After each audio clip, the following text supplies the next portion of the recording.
I'm sensitive to chlorine. Aquaman likes fresh water or salt water. We don't advise kids take mushrooms before watching this movie then. Well, you don't. Pull the goddamn plug. Get CinemaBlend out of here. Thank you so much. One story? All right. I got one you never heard before. It's a place you can only dream of.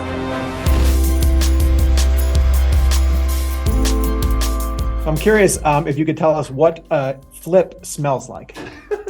Well, he doesn't smell very great. Right. It's kind of the type of scent where it doesn't have a name, and you wouldn't be able to tell, like, oh, it smells like a mix of this and this. I feel like he smells. I feel like I smell like sunsets and beautiful dreams. Unicorns. Yeah. See, that's what he thinks he smells Rainbow like. farts of love. Yeah. Yeah. But maybe take out the rainbow and the of love part. So putrid? Yeah. The putrid has many different flavors. Right. Yeah. Sure. Just let the man dream. It's fine. I don't think he smells good. That's for sure. I think, if you have a guy who hasn't taken a shower in, 25 years or something, he probably smells like that. So probably like sharply pungent. That's a good way to put it. Yes. Yeah. Now I can actually visualize that. Your character in his scenes with Marlow gets to be a really captivating storyteller. And I'm just curious if you had a compelling storyteller like that in your own life when you guys were growing up. Look, that was fun to do with her because that's kind of the deal that the kids, we did a lot of story reading to the kids, my two daughters when they were younger, but also we would do that deal, and sometimes it's a lot of work, but you give a word, make a story out of this, Dad, and so you're sitting there late at night trying to figure out these stories.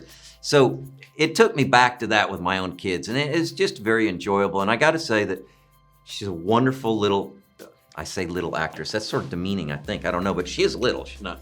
But she's a wonderful actress, and it was very easy to get into all that, and she gave so much, and the whole thing was really a joy to work with her. Audiences are going to see a completely different side of Momoa. Did you know he had this playfulness inside of him? I did, yeah. He and I did a show together and really enjoyed working with each other and became friends. And as I was developing the script, I was thinking of Jason because I was thinking, Jason kind of is this guy in real life.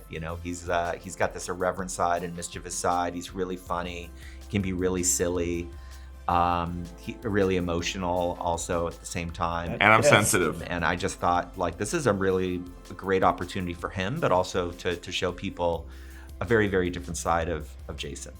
Marlow, there are scenes where your character is immersed in water. You have Aquaman right there with you. Did Jason give you any tips on how to give a performance in a wet environment? I mean, don't drown. To be honest, love him to death, but I was kind of the big kid in this situation. Yeah. I was like, we had to pour this saline stuff in our eyes every time, and I was like, I'd always be like, all right, go ahead, let's do it. But then they give Jason the bottle, and he's like, I'm sensitive to chlorine.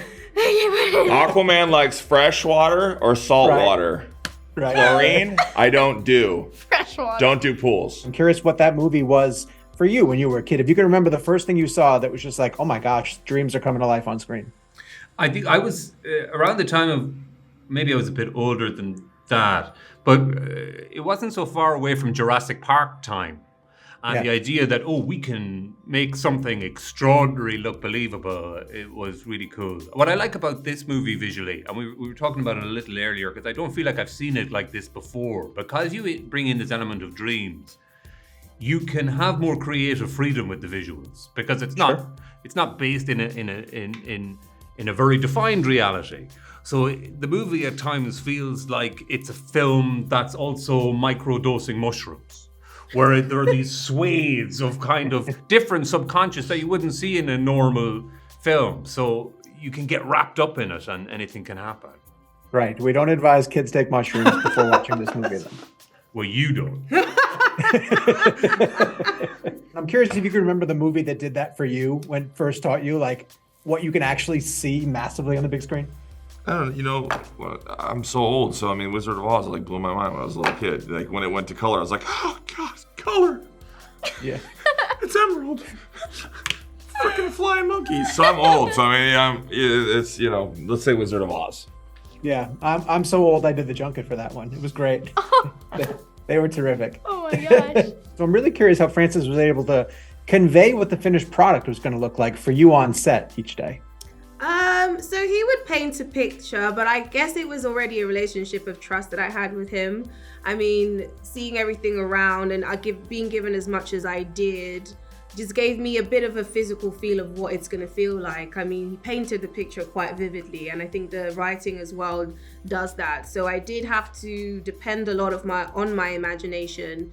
But I was quite impressed with myself because it was a test to think, do I still have it? Can I still enjoy my imagination and, let it go as wild as it did? And I was pleasantly surprised that, watching the film, it exceeded my expectations because it went beyond my imagination. It was incredible to see a visual of it. So it was challenging, but it turned out fantastic. So I'm happy. It really did. Usually, I'm not in the case of this movie, but usually I shoot in a lot of real environments. For the Cuban hotel, we actually shot in a real environment, not in Cuba, but in a real environment. So they had at least a sense of sort of architecture and space and all of that. But what I did have to help them with was the idea of how things are being built and the butterflies and where the dancers are going to be and, all of that kind of stuff. So I just do my best to describe and show as many references as possible. Of course, everyone's thrilled to see you return to the world of Hunger Games. I'm just curious what your first day on set was like returning to that world. It was really fun. I have to say that it was interesting. It feels very different and very fresh, but also very much a Hunger Games story. And so it was really, really exciting. We actually just wrapped 2 or 3 days ago. I just got back from Berlin yesterday. Before they kicked me out of here, Jason, on November 6th, you were blowing kisses to the maestro on your Instagram story and getting DC fans all riled up. Mwah! You know who you are? Mwah! Oh, those two have no relation. Those are two totally they have no different. relation? Because I wanted to know if the it was maestro... 2 days of amazing news. So Right. no, And that so one that one is beyond. That one trumps the DC one. That one's And beyond. they're separate and it trumps, and so the It maestro trumps is it. not Zack Snyder? No. Oh. You gotta Can you dig. tell me You who gotta it have to is? dig deeper. It's the Holy Grail. It's the Holy Grail, and it's different than the DC thing. And it's different than the DC. And I really can't say anything. That's it. This interview's over with. All right. Pull the plug. Pull the goddamn plug. Get CinemaBlend out of here. Thank you so much. Bye, guys. Thank you. All right. Bye. So sick those flying monkeys after you. Nobody likes a smart aleck kid.